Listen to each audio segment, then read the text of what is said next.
The overall goal of this procedure is to measure trace gas flux from soils under different vegetation types or management practices. This is accomplished by capturing gases emitted from the soil surface within a chamber and measuring change in concentration over time.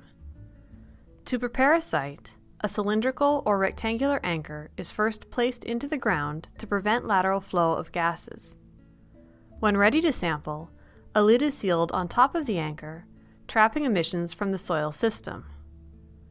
Samples are then collected from the chamber headspace, with several samples collected over a predetermined time course. The samples are subsequently analyzed by gas chromatography to determine the concentration of the gases of interest.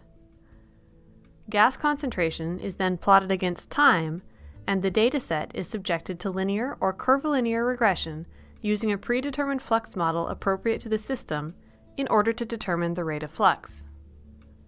Gas fluxes may be compared between treatments or across seasons to explore system dynamics.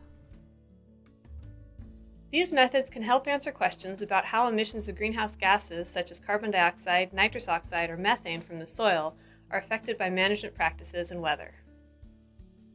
The main advantage of this technique over other approaches for measuring greenhouse gases is that it provides the capacity to monitor many sites at once with relatively inexpensive equipment. This is not a novel method, but is one that's been used by researchers over a number of years.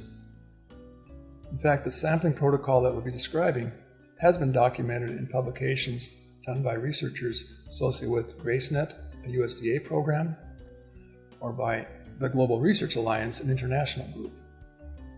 The purpose of our publication, then, is to demonstrate